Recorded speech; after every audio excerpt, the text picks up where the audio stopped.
Detective Jane Marple, the final verdict, a courtroom mystery. The courtroom was a cathedral of authority, its high vaulted ceiling amplifying every shuffle, every suppressed whisper. Chandeliers glowed dimly above, their brass fixtures reflecting the soft gaslight that lent the chamber a golden hue. The scent of polished mahogany and aging legal tomes mingled with the faint, almost imperceptible tension that hummed beneath the surface. At the centre of it all, seated rigidly behind the defendant's table, was Charles Redgrave. His once proud countenance bore the weary resignation of a man walking to the gallows. Impeccably dressed in a tailored charcoal suit, his greying hair was neatly combed, his angular features composed. Yet there was something in the set of his jaw, the distant gaze in his deep-set green eyes, that suggested a man who had already accepted his fate. Across from him, the prosecution loomed. Vivian Drake, a woman whose sharp gaze cut as deeply as her words. She stood with an air of quiet triumph, her navy mule suit crisp, her auburn hair pinned back in an unforgiving chignon. On the judge's bench, his lordship Alderton adjusted his spectacles, then struck the gavel. "Proceed." A murmuring ripple ran through the gallery, where society's finest had gathered. Murder trials, after all, provided excellent theatre. Lady Granville, a dowager of severe posture, sat whispering behind her fan. A few rows back, Paul Ashford, the deceased's nephew, observed the proceedings with an inscrutable expression, one leg crossed over the other, and in an unassuming seat, knitting needles clicking softly, Agatha Marple watched. "Members of the jury," Drake began, stepping forward, "what you will hear today is not a tale of mystery, nor one of speculation, but of cold, irrefutable fact." Her voice, measured and clear, carried effortlessly across the room. Reginald Hawthorne, a respected businessman, was found murdered in his study at precisely 9:10 p.m. on the night of the 4th of October. A single gunshot to the heart. And the weapon? She turned to the evidence table, where a revolver gleamed under the gaslight. This 0.38 caliber revolver registered to Charles Red. The jury exchanged glances. "Now," Drake continued, pacing slowly, "it is no secret that the relationship between Mr. Redgrave and the deceased had soured in recent months. A financial dispute, accusations of embezzlement, a partnership crumbling under the weight of distrust." She let the words settle before delivering the coup de grace.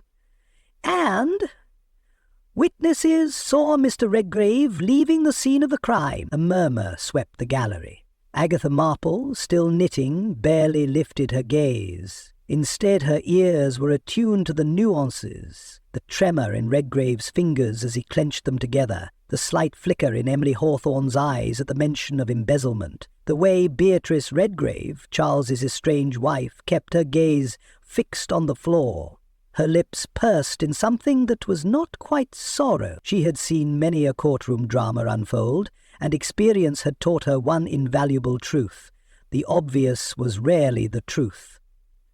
Defense counsel Leonard Graves stood, a man whose thinning hair and crumpled papers suggested he had battled against many an unwinnable case. He cleared his throat. "The prosecution presents a compelling narrative, but narratives are not proof." Drake smirked. "Proof, Mr. Graves." She gestured, and Detective Inspector Wallace stepped forward, his crisp uniform starched to perfection. "The murder weapon was found near the victim's body," Wallace stated. "It was Mr. Redgrave's gun." Leonard Graves adjusted his spectacles. "And the forensic evidence?" Wallace hesitated. "Just a moment, but long enough." "There were no fingerprints," he admitted. A rustling among the jury. "No fingerprints." Drake recovered quickly. "The defendant could have wiped the weapon after use." "Or," Leonard countered smoothly, "it was planted." Silence. Then the judge rapped his gavel once. "We shall hear the witness testimonies." As the first witness was called, Agatha Marple finally paused in her knitting. She leaned slightly forward, her blue eyes gleaming with quiet interest. "A gun, registered to the defendant, found at the crime scene, yet no fingerprints. A widow, too composed in grief. A business partner, dead amidst whispers of financial ruin.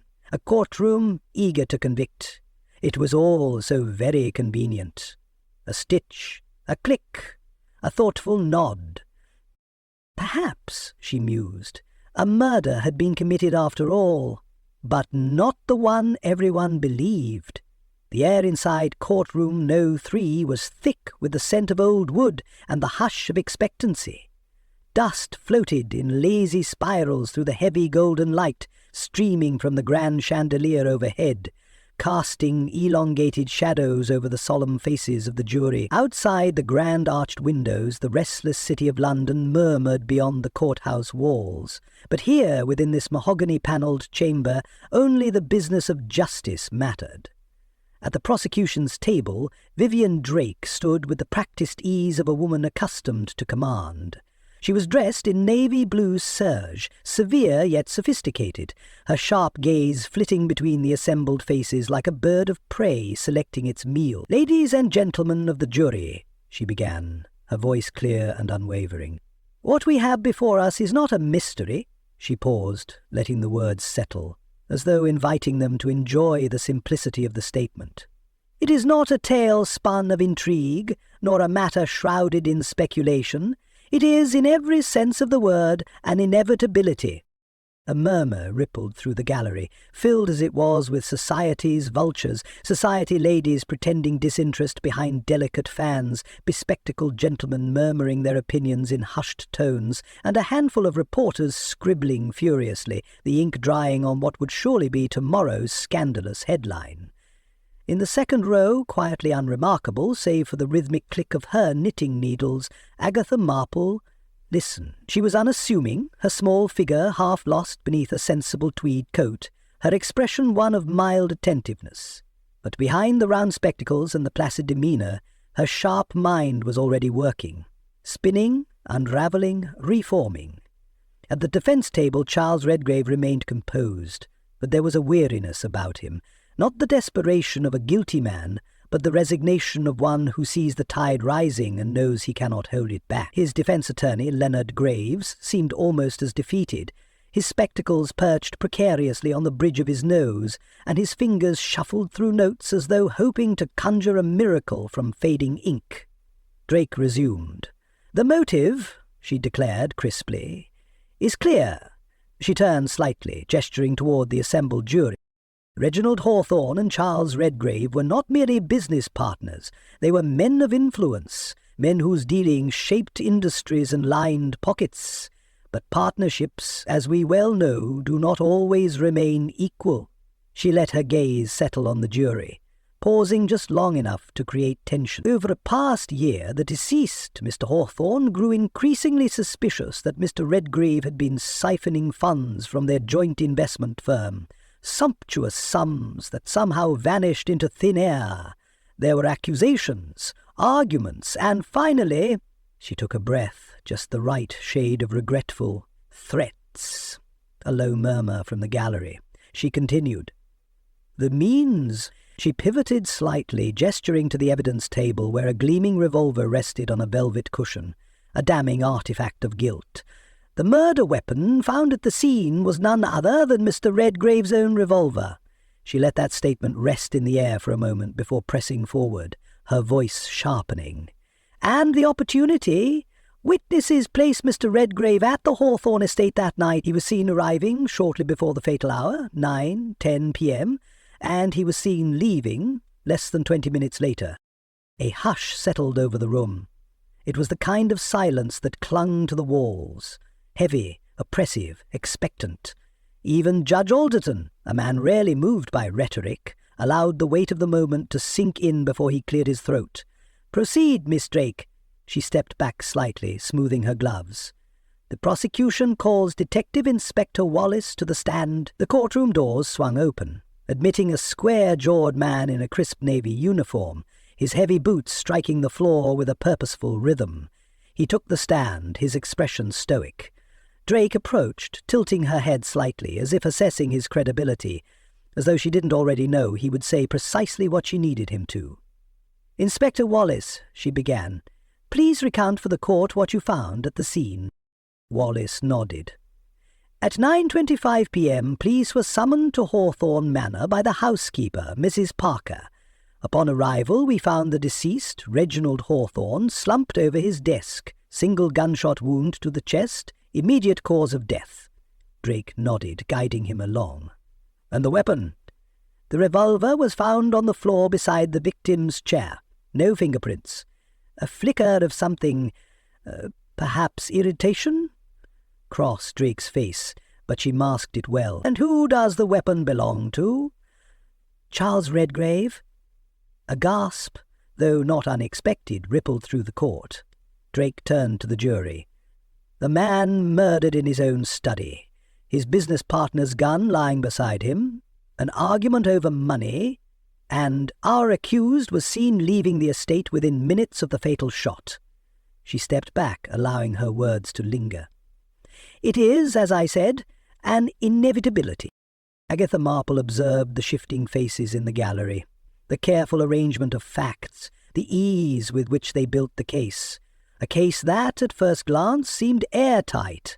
And yet, a gun with no fingerprints, a murder at precisely 9:10 p.m., a defendant who seemed resigned rather than desperate, and a prosecutor who was perhaps a shade too confident. A small, almost imperceptible smile crossed her lips as she resumed knitting. Nothing was ever quite as simple as it seemed. The Old Bailey had seen many things within its hallowed halls. Justice served, reputations dismantled, men sentenced with the stroke of a gavel.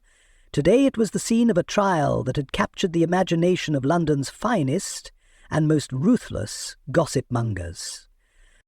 The great courtroom was a monument to authority, its mahogany walls polished to a sombre sheen, the weight of the law pressing against the air.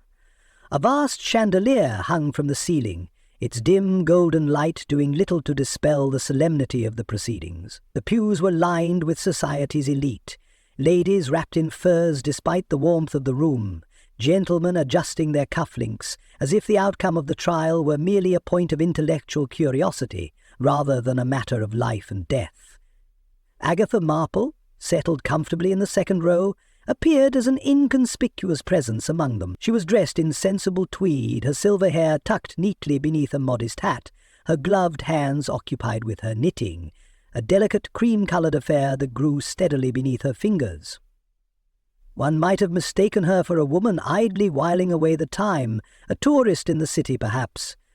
But those who underestimated Agatha Marple often found she observed everything. At the defence table, Charles Redgrave sat with the air of a man who had resigned himself to fate. His hands were clasped together, his once proud features now set in a mask of quiet dignity. He neither protested nor fidgeted, merely waited, his green eyes unreadable. Beside him, Leonard Graves, the defence attorney, rifled through his... He was a thin man, his spectacles perched precariously on the bridge of his nose, his dark suit slightly wrinkled. Graves had the look of a man who knew he was fighting a losing battle, but was determined to go down swinging. In contrast, Judge Alderton, presiding over the proceedings, carried himself with the weight of absolute certainty. His powdered white wig rested squarely on his head, a symbol of both tradition and the quiet tyranny of law. He was not a man given to sentiment, nor one to tolerate nonsense. His eyes, sharp as a hawk's, scanned the courtroom with the unwavering precision of a man who had long since learned to spot deceit at 20 paces. And then there was Beatrice Redgrave, seated in the gallery, her back ramrod straight, her lips painted a shade too dark, her gloved hands folded elegantly over one another, as though she were merely an interested party rather than the wife of the accused. Her beauty was still formidable, but time had sharpened her features rather than softened them. She had the air of a woman who had suffered many disappointments and found a quiet satisfaction in witnessing one more. Agatha Marple's eyes flicked toward her, a curious thing, really, that Beatrice Redgrave had chosen to attend the trial of a man she so clearly despised. Not in mourning, nor in desperation, but with a quiet, calculating amusement. Interesting. At the prosecution's table, Vivian Drake adjusted her papers, the set of her shoulders rigid, her expression sharp as a knife. The case was hers to win, and she knew it. The gavel struck and silence rippled through the room. Judge Alderton peered down at the assembled parties, his voice clipped and without ornament. "Proceed!" Drake rose, her heels clicking against the marble floor. "Ladies and gentlemen of the jury," she began, "we are here today to ensure that justice is served, that the truth, unclouded by sentiment or misdirection, is revealed." She turned slightly as if surveying them, but her words were directed toward one person only, Charles Redgrave. "The facts of this case are simple," she continued. "On the night of October the 4th, Reginald Hawthorne, esteemed businessman and philanthropist, was found dead in his study, the victim of a single gunshot wound to the chest. The murder weapon, this revolver," she gestured to the polished gun resting on the evidence table, "belonged to none other than Charles Redgrave." She let the words settle, the gravity of them weighing down upon the jury like stones in their pockets. Agatha Marple did not look at the revolver. She looked at Charles Redgrave, whose jaw tensed ever so slightly, and at Beatrice, whose expression did not shift at all. "Furthermore," Drake continued, "Mr. Redgrave was seen leaving the Hawthorne estate at approximately 9:10 p.m., the precise moment the shot was fired." A murmur rippled through the courtroom, as it always did at the confirmation of damning evidence. Agatha merely clicked her knitting needles together thoughtfully. So simple, so neat, almost too neat. At the defense table, Leonard Graves cleared his throat, pushing his glasses up his nose as if doing so might buy him time. "Your Honour, if I may," Judge Alderton fixed him with a stare that could curdle milk. "I would suggest, Mr. Graves, that you save your protestations for when the prosecution has finished presenting its case." Graves swallowed, nodding. Across the room, Beatrice's lips curled ever so slightly at the corners. "Fascinating," the prosecution continued, its argument methodical, unyielding. It was an open and shut case, they claimed, and yet, as Agatha Marple observed the scene before her, the quiet rage beneath Beatrice Redgrave's composure, the barely concealed panic in Graves's fumbling, the unnerving calm of Charles Redgrave, she was quite certain of one thing. Nothing in this case was open and shut. She pulled her knitting needle through another loop, the thread tightening. The real question was, who had tied the noose?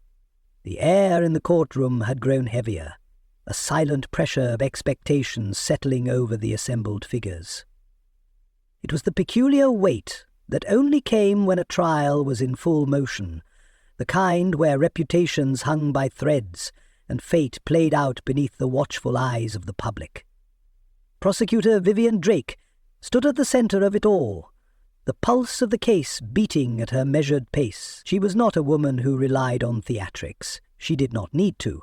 Her voice, clipped and precise, had the authority of certainty, and it carried through the cavernous chamber like the toll of a bell.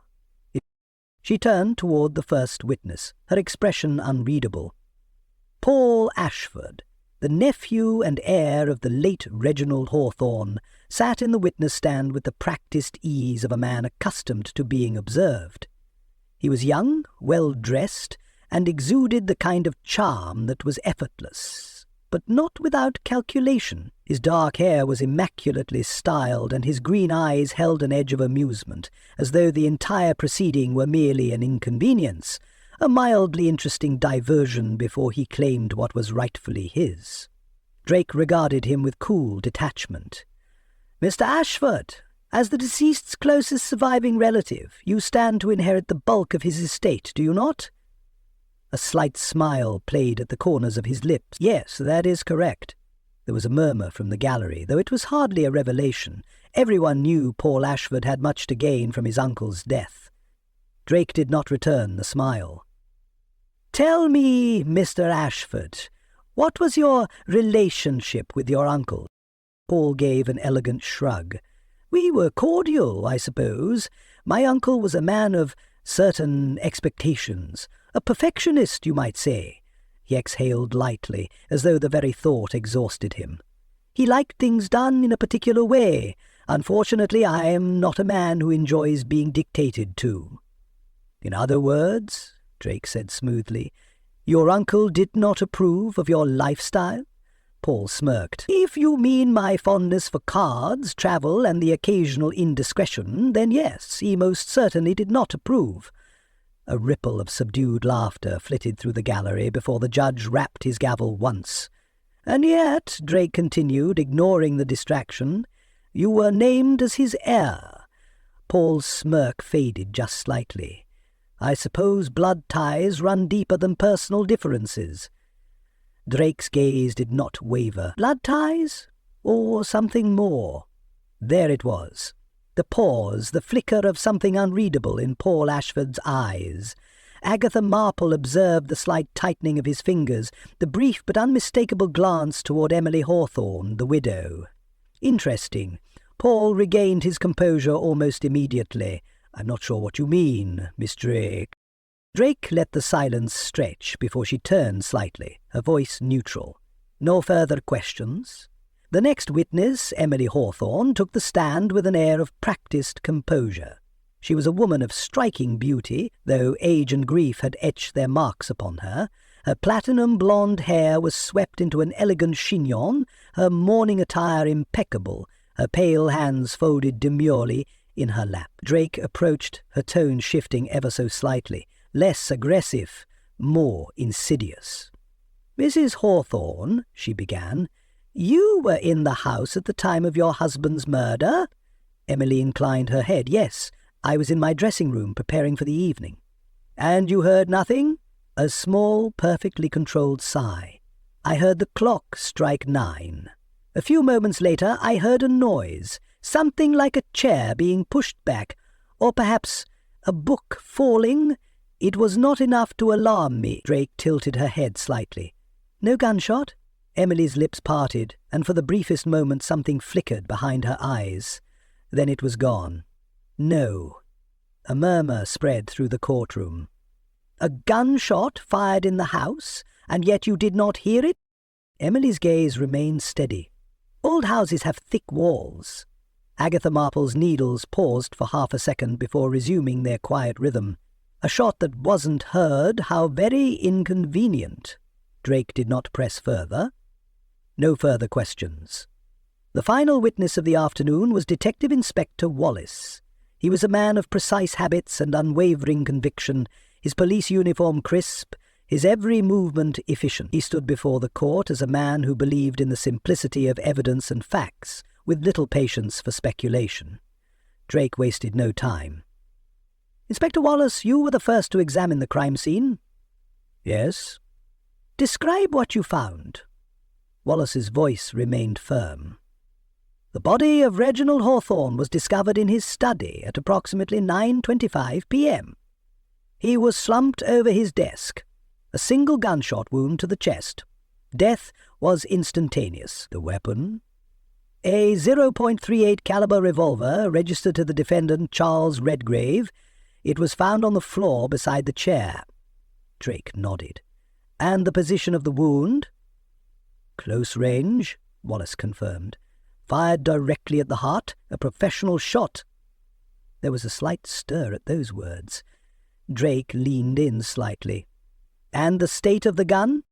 Wallace hesitated only slightly before answering, wiped clean. Agatha Marple's knitting needles stilled. That should have been the most damning evidence of all. A gun with no fingerprints, but Miss Marple knew something most did not. When something is too neat, too precise, it ceases to be natural.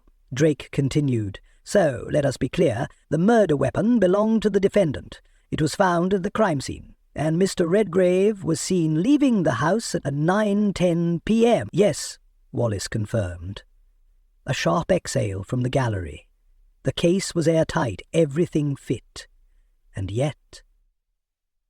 Charles Redgrave was not fighting. Agatha Marple shifted her gaze toward the accused. He had not flinched, had not protested. He sat with the stillness of a man who had made his peace with his fate. She had seen it before, not the guilt of a murderer, but the acceptance of a man who no longer saw the point in resisting. How very, unusual. She resumed knitting. The courtroom swelled with certainty, with the inevitability of justice. But Agatha Marple was quite certain of one thing. Nothing in this case was inevitable. The courtroom emptied in slow, deliberate waves, like water receding after a tide. A few members of the gallery lingered, speaking in hushed tones, their expressions a mixture of intrigue and self-satisfaction. After all, it was not every day that one witnessed a man slowly, methodically condemned before one's very eyes. Agatha Marple, however, remained seated, her knitting needles clicking softly. She was a woman who had learned long ago that the most revealing conversations happened in the spaces between official proceedings, in whispered exchanges, in careful glances, in the silences that lingered a second too long. A murmur behind her drew her attention. Emily Hawthorne, the widow, had not yet left. She stood near one of the great wooden pillars, speaking in low tones with the sympathetic matron in pearl. Agatha rose, adjusting her hat, and made her way toward her. "Mrs. Hawthorne," she said warmly, her voice light, conversational. Emily turned, her pale blue eyes flickering with faint surprise before settling into a composed smile. "Miss Marple, isn't it? Indeed, I am merely an observer, but one who finds herself quite drawn to this particular case." Emily inclined her head, the movement smooth, controlled. "It is a dreadful business." "Yes, quite." Agatha clasped her gloved hands in front of her. "It must have been a terrible shock to you." Emily hesitated, just for a moment, but long enough for Agatha to notice. "Yes," she said, softer now, her voice carrying the practised tremor of a woman in mourning. "Reginald was a strong man, but in the days before his death he seemed anxious." "Oh," Emily exhaled delicately, as though burdened by the memory. "He was restless, distracted. I asked him if anything was troubling him, but he brushed me off. He did that, you know, never one to share his burdens." Agatha nodded thoughtfully. "So he had reason to be nervous?" Emily's gaze flickered to just for a second, before she smoothed her expression like one might smooth the folds of a silk dress. "Well, I suppose I misinterpreted. He had no enemies, after all. He was respected, admired." A careful backtrack. Agatha tilted her head, her face unreadable. "No enemies? Not even Charles Redgrave?" Emily's lips pressed together just a fraction too tightly. "Business disputes happen, but one does not kill over such things, Miss Marple." "No," Agatha said pleasantly, "one does not." The scent of cigars and expensive cologne hung in the air as Paul Ashford lounged near one of the tall windows, basking in the golden afternoon light that spilled through the stained glass. He had discarded his courtroom demeanour in favour of something more leisurely, speaking in smooth, amused tones with a fellow gentleman who seemed equally at ease. When he noticed Agatha approaching, his smile widened, all charm and curiosity. "Ah," he said, inclining his head, "Miss Marple, was it?" She nodded. "I hope I am not interrupting." "Not at all," Paul said, his eyes gleaming with the lazy amusement of a man who has never known consequence. "To what do I owe the pleasure?" "I was quite interested in your testimony today," Agatha said, her voice mild. "You were very composed." Paul smirked. "Should I not be? It is hardly I who stands accused." "True," Agatha conceded, "though one might argue that a man who inherits a great deal of money following his uncle's death might feel a certain weight of scrutiny." Paul chuckled, as though the very notion was preposterous. Yes, the age-old suspicion of the heir. If I were an avid reader of detective novels, I would say I fit the part rather well, don't you think?" Agatha's lips curved slightly. "Avid readers of detective novels would also know that an obvious suspect is rarely the true culprit." Paul's smile remained fixed, but something about it cooled ever so slightly. She pressed on. "Tell me, Mr. Ashford, where exactly were you on the night of your uncle's murder?" Paul took a moment, straightening his cufflinks. "At my club. Playing cards. I have witnesses, of course." "Of course," Agatha said pleasantly. Paul leaned forward slightly. "Tell me, Miss Marple, do you believe Charles Redgrave to be guilty?" Agatha studied him, her blue eyes sharp behind her spectacles. "What I believe, Mr. Ashford, is that trials are often like fine embroidery. beautifully presented on the surface, but rather more complicated when examined closely. Paul's expression flickered, just for an instant. Then, with another effortless chuckle, he straightened. "A most delightful answer, Miss Marple." She smiled politely. "I do try." Later, as the courtroom prepared to resume, Agatha Marple sat back in her seat, her knitting resting in her lap. Emily Hawthorne had spoken too quickly, then retracted. Paul Ashford had been too rehearsed. And most importantly, Charles Redgrave, the man on trial, had done nothing to fight for his innocence. Agatha clicked her needles together once. The pattern, she thought, was beginning to emerge. The hush of the courtroom was deceptive. Beneath the polished grandeur, the dark mahogany walls, the glinting chandeliers, the austere gaze of Judge Alderton, was an undercurrent of something sharper, a hunger.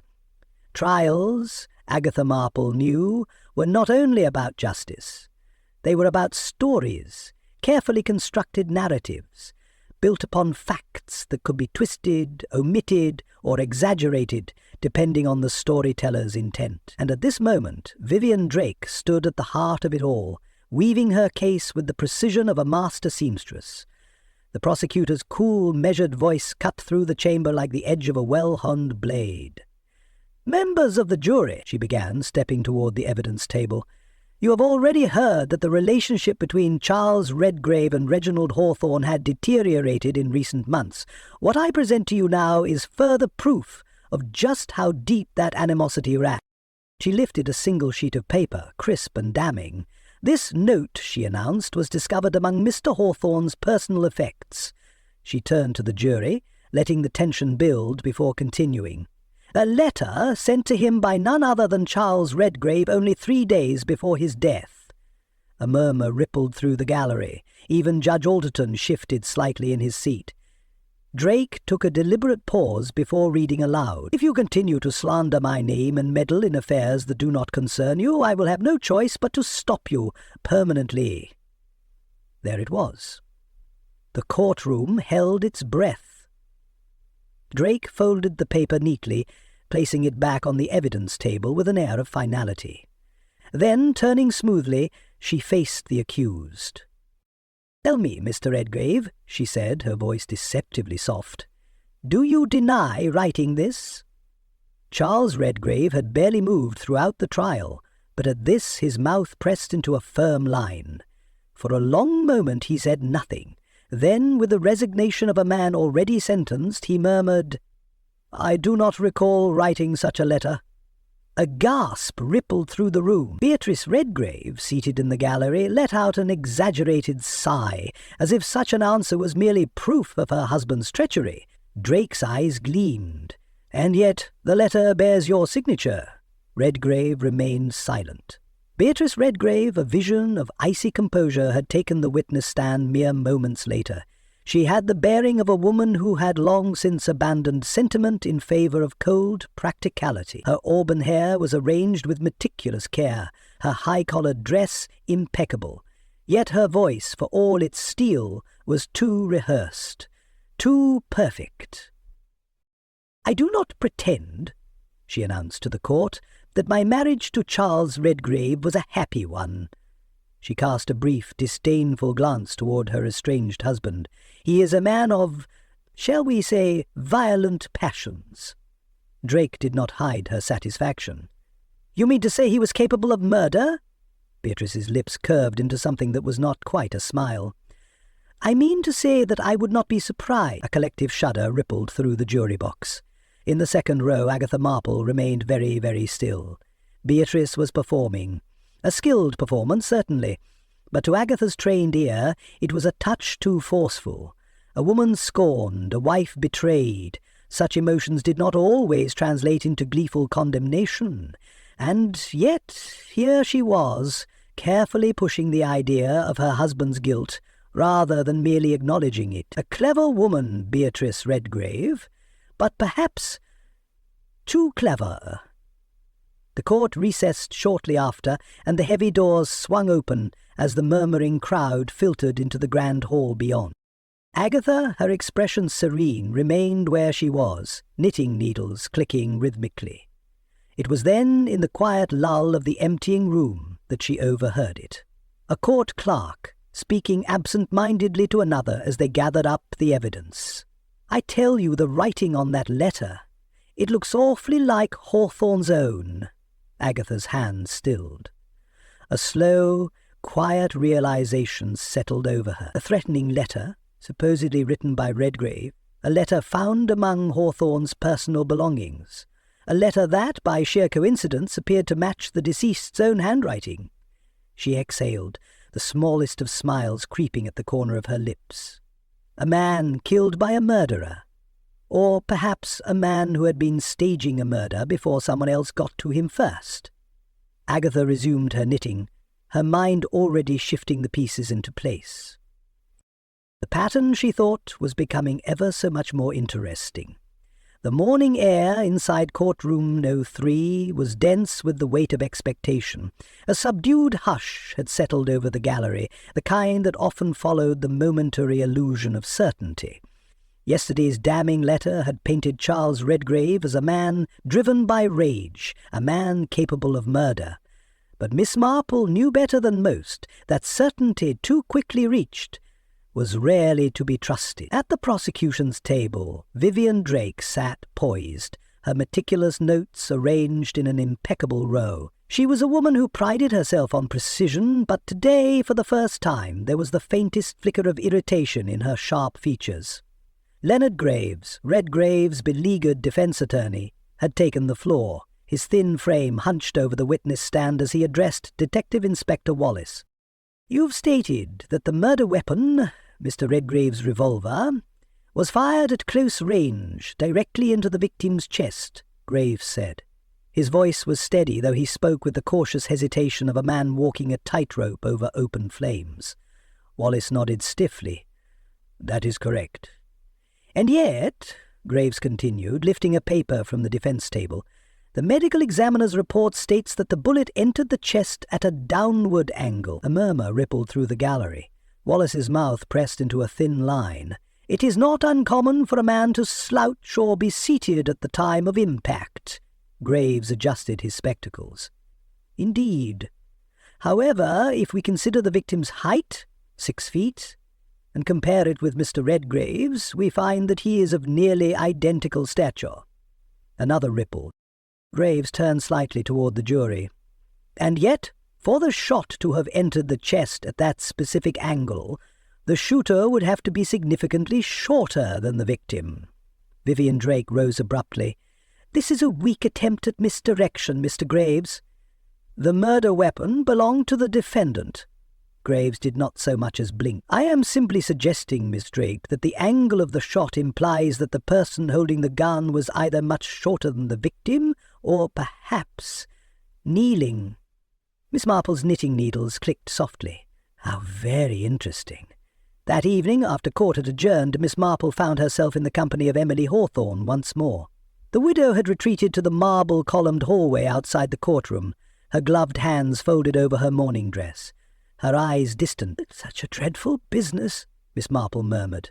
Emily turned, managing a faint, brittle smile. "Yes, I suppose it is." Miss Marple's gaze remained mild. "Strange, though, that Mr. Hawthorne should be shot from such an angle." Emily hesitated, just long enough for Miss Marple to notice. "I wouldn't know," she said finally. "I told you I was in my room when it happened."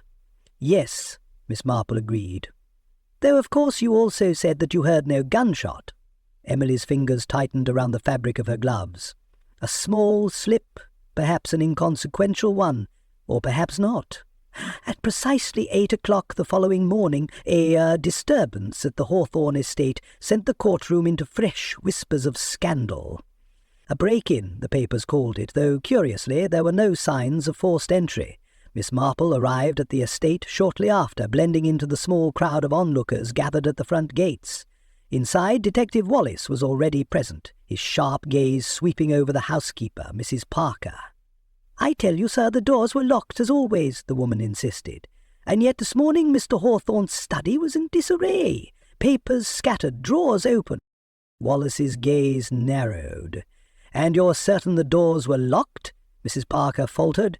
For a fraction of a second, Miss Marple observed her carefully. There it was again, a pause, a hesitation. Something wasn't right. As Wallace turned toward the dishevelled study, Miss Marple stepped quietly inside. Her eyes swept across the fallen books, the overturned papers, and there, half hidden beneath a pile of documents, was a letter, one that, curiously enough, had not been mentioned in any police report. She bent slightly, plucking it up with careful fingers. Hawthorne's handwriting, but the ink was darker, newer. She scanned the page. A list of names, a sum of money, secret payments. To whom? And why had this letter disappeared, only to mysteriously reappear after a so-called break-in? The pieces of the puzzle shifted. Someone had wanted something from this study, but what? Miss Marple glanced at Mrs. Parker once more. The woman, usually so composed, was wringing her hands. She knew something, and Miss Marple intended to find out what. Back in the courtroom later that afternoon, Charles Redgrave remained silent, his resignation unchanged, though Miss Marple now had a suspicion as to why. She turned her gaze toward Beatrice Redgrave, whose expression was too composed, toward Paul Ashford, who had everything to gain, toward Emily Hawthorne, who had not heard a gunshot, but had hesitated when speaking of her husband's final days, and finally toward the missing letter that had resurfaced, its secrets whispering from the page. She smiled to herself. The story was shifting, and Miss Marple intended to follow it to its very end. The grand hall of the Old Bailey was a place of calculated movements. Here justice was not only dispensed, but also whispered about, in hushed tones, behind pillars, and over hastily sipped cups of tea. It was recess, and the air was thick with the murmurs of spectators dissecting the trial's latest revelations. The case of Charles Redgrave had turned stranger, the once simple murder of Reginald Hawthorne growing more tangled with each new thread. But Miss Marple knew that mysteries, like a well-knit pattern, had a way of revealing themselves, if one only knew where to look. Seated near a marble pillar, she appeared unremarkable, an elderly lady delicately occupied with her knitting, a figure so easily overlooked that one might not realize her keen blue eyes saw everything. And what she saw now across the hall near a shadowed alcove was most intriguing indeed. Beatrice Redgrave and Paul Ashford. Together! They spoke in low tones, heads inclined toward each other in a manner that suggested familiarity, intimacy even. Yet they shouldn't have been acquainted. Beatrice, the scorned wife of the accused. Paul, the ambitious nephew of the deceased. Their paths should not have crossed. And yet, Miss Marple's fingers paused on her yarn. What on earth did they have to say to one another? The exchange lasted only a moment, but the tension between them was palpable. Beatrice's gloved hand brushed against Paul's sleeve, a fleeting gesture, but not one of mere acquaintance. A warning, perhaps? Or something else? Paul's lips curled into an almost smile before he stepped away, adjusting his cufflinks with practiced ease, leaving Beatrice standing alone. And then, the slightest shift, Beatrice's mask of composure faltered, just for an instant. Her fingers tightened around her handbag, her knuckles whitening. She was angry, or afraid. Miss Marple resumed knitting, but her thoughts were already spinning into neat, deliberate stitches. The next witness called to the stand was Beatrice Redgrave herself. She took her place before the courtroom with the same icy poise she had exhibited throughout the trial. But Miss Marple now knew what lay beneath. A woman who was not quite so controlled as she wished to appear. Vivian Drake, sharp-eyed and merciless, wasted no time. Mrs. Redgrave, you have testified that your husband was a difficult man. Beatrice's red lips curled into something akin to a smile. Difficult is an understatement. A polite chuckle rippled through the gallery. Drake pressed forward. You have made it abundantly clear that you believe him capable of murder.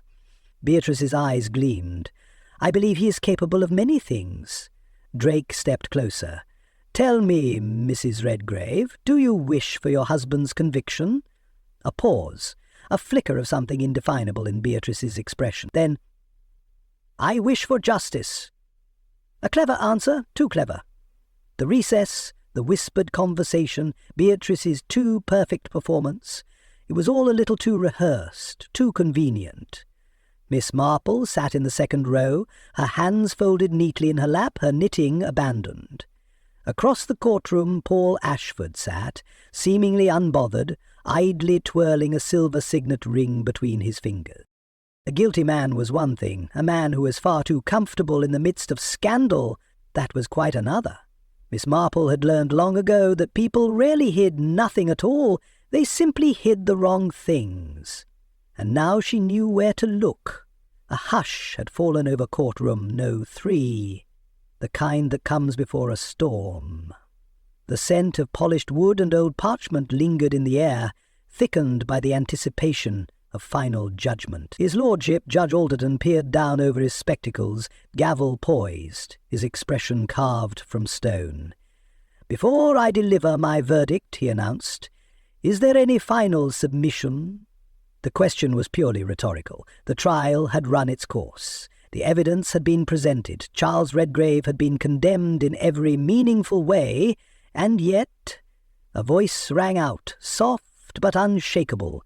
"Your Honour, we are about to sentence an innocent man while the true conspirators sit among us." Gasps rippled through the gallery. All heads turned toward the speaker, a small, unassuming woman in tweed, seated with a half-finished skein of knitting in her lap. Miss Agatha Marple. Judge Alderton's eyes narrowed. "Miss Marple, this is highly unorthodox." "I do apologize," she said, rising to her feet with perfect composure, "but I believe you would much rather hear the truth before rendering a decision that would send the wrong man to the gallows." For the first time in days, Charles Redgrave stirred. His weary, indifferent gaze flickered with something that looked very much like hope. Vivian Drake, ever the portrait of cool efficiency, stood abruptly. "Your Honour, this woman is an observer, not a legal authority." "I do not claim to be one, Miss Drake," Miss Marple replied pleasantly, "but I do know a great deal about human nature, and I know when a murder has been staged by a dead man himself." Silence. The courtroom was listening now. Judge Alderton exhaled sharply. "Proceed, Miss Marple, but be brief." Miss Marple clasped her hands together. "The prosecution has painted a rather dramatic picture, has it not? A tale of rage and revenge. Mr. Redgrave, a man scorned, murders his business partner in a fit of fury, leaving behind a trail of damning evidence." She turned slightly, her gaze settling on Paul Ashford, who sat too still, too composed. "But what if I told you," she continued, "that this case was built on a fiction carefully designed by the victim himself?" The murmurs grew louder. Vivian Drake frowned. "What exactly are you suggesting?" Miss Marple tilted her head. "I am suggesting, Miss Drake, that Reginald Hawthorne was already dying." A stunned silence followed. Miss Marple's gaze swept across the courtroom. Mr. Hawthorne had been diagnosed with a fatal illness, and he knew his time was limited. But rather than face his fate quietly, he saw an opportunity, one final act of revenge against the man he had despised for years. She turned to Charles Redgrave. "Is it not true, Mr. Redgrave, that you once betrayed your partner?" Redgrave's jaw tightened. He hesitated, then nodded. "Years ago, yes, I took credit for a business deal that was not mine." Miss Marple nodded. "And so, faced with his impending death, Mr. Hawthorne decided to settle an old score. He forged the threatening letter. In his own hand, mind you, knowing it would frame you." Judge Alderton's brow furrowed. "But why go through such lengths?" Miss Marple turned toward Beatrice Redgrave and Paul Ashford. "Because, Your Honour, he had accomplices." Gasps rippled through the room. Beatrice Redgrave's perfectly composed mask faltered. Paul Ashford's fingers tightened around his silver signet ring. Reginald Hawthorne was not the only one who had something to gain from framing Mr. Redgrave. Miss Marple's voice remained steady, unhurried. "We know that after Hawthorne's death, The primary heir was his nephew, Mr. Ashford, a nephew who, might I add, had a certain fondness for expensive living. Paul scoffed, though his expression was far from amused. This is absurd. Miss Marple smiled pleasantly. Ah, but it is not, because you were not the only beneficiary, were you? She turned to Beatrice now, her blue eyes keen. Mrs. Redgrave, I find it rather odd that you have been so very insistent on your husband's guilt. Beatrice's fingers twitched. I wonder, would it be because you knew that if he were convicted, his remaining assets, your assets, would pass directly into your control? Beatrice's lips parted, just slightly. A tiny, nearly imperceptible gasp slipped past them. Paul Ashford shifted uneasily beside her. Miss Marple let the weight of her words sink in before she continued. Mr. Hawthorne's plan was bold but incomplete. He set the stage, created the illusion of a crime, but someone else took the opportunity to make it real. She turned toward Detective Wallace. Tell me, Inspector, what was the precise time of death? Wallace hesitated. Between 9:05 and 9:15 p.m. Miss Marple nodded. Curious, then, that the only person known to have left the house at that time was Mr. Redgrave himself. And yet he could not have fired the gun. Wallace frowned. And why not? Because, Miss Marple said, her voice cool, certain, the autopsy revealed that the angle of the gunshot was too low. The shooter was either much shorter than the victim or kneeling. A ripple of realization spread through the court. She turned to Beatrice. A woman of your height, Mrs. Redgrave, would be the perfect fit, wouldn't she? Beatrice's breath hitched. Paul rose abruptly, but Wallace's firm hand on his shoulder kept him in place. Miss Marple continued, Reginald Hawthorne set the trap, but it was you, Mrs. Redgrave, who pulled the trigger. A sudden intake of breath. The moment the web of deception collapsed in on itself. Beatrice Redgrave's face drained of colour. Paul Ashford, his composure finally cracked, cursed under his breath. And Charles Redgrave, the man who had accepted his fate so quietly, exhaled, as though he had been holding his breath for days. The truth had been unmasked. Reginald Hawthorne, already a dying man, had set a final wicked trap. Paul Ashford, driven by greed, had sought to profit from it. And Beatrice Redgrave, eventually scorned, vengeful, had taken the opportunity to be rid of her husband forever, and nearly succeeded. Miss Marple, satisfied, resumed her knitting. Fascinating, she murmured to herself. The things people will do for money. The gavel struck, and the case was closed. The great oak doors of Courtroom No. 3 swung open with a slow, ponderous creak, as if reluctant to release its latest occupants into the waiting world. The sharp winter air rushed in, clearing away the heavy scent of stale parchment, sweat, and conviction. Charles Redgrave stepped into the light of freedom, though he did not move like a free man. His broad shoulders, once proud and unyielding, bore the invisible weight of all that had transpired, not only the trial, but the years before it, the choices and betrayals that had set this whole wretched ordeal into motion. He had been spared the noose, but justice was not so kind as to let him walk away unscathed. At the far end of the corridor, Beatrice Redgrave and Paul Ashford were led away under the watchful eyes of Detective Wallace and the bailiffs. Beatrice, her composure now brittle as fine porcelain, carried herself with the defiant grace of a woman who had spent too long wearing armour.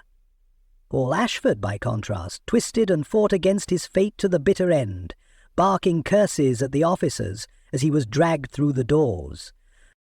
Agatha Marple sat quietly in the second row, watching the final procession with an air of mild interest, her knitting needles clicking softly. She did not exult in victory. Victory was for games, and justice was never a game. The court had overturned Charles Redgrave's conviction. A shocking turn for the papers, no doubt, but Miss Marple knew better than most that truth was never quite so simple as guilt or innocence. Charles was free, yes, but he was not innocent. Had he killed Reginald Hawthorne? No. But had he betrayed him once, years ago, setting into motion the very events that led to the man's death? Yes. Had he allowed himself to be condemned out of a misguided sense of atonement? Yes. Had he in his own way been willing to let the lie stand, until someone else had chosen to fight for the truth in his stead? Yes. And that was Justice's great uncomfortable secret, wasn't it? It was never quite as neat as the newspapers liked to print. One did not leave entirely blameless, nor did one leave entirely condemned. In the corridor, Charles hesitated, his breath curling in the cold air. He turned back, his green eyes settling on Miss Marple, who had not yet moved from her seat. "I suppose I should thank you," he said, his voice quieter than it had ever been in court. Miss Marple did not look up from her knitting. "That depends," she said mildly, looping a thread. "Are you grateful to be free, or merely relieved not to be hanged?" Charles exhaled a soft laugh, though there was no humour in it.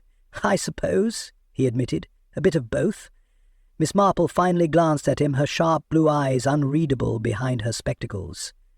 "You have been given something very few people receive, Mr. Redgrave." She tilted. "And what would you have me do with it, Miss Marple?" She smiled. "A small, knowing thing."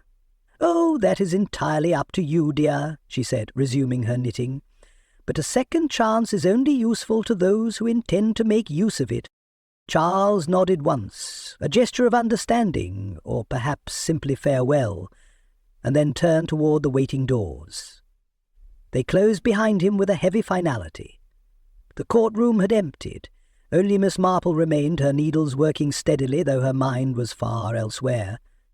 Justice had been served, in the way that justice always was. Imperfectly, humanly, and without the clean lines that people so desperately wanted. The guilty man had walked free. The innocents had not been as innocent as they appeared, and the truly guilty had not been quite as monstrous as one might have imagined. Miss Marple let out a small sigh, tucking her knitting into her bag. Her gaze flickered once toward the great oak doors, where Beatrice and Paul had been led away only minutes before. "One should never be too sure of the guilty," she murmured softly to herself, rising from her seat, "nor too quick to pardon the innocent." And with that she stepped out of the courtroom, leaving behind the opulence, the whispers, and the weight of the law, and walking, as she always did, toward the next mystery.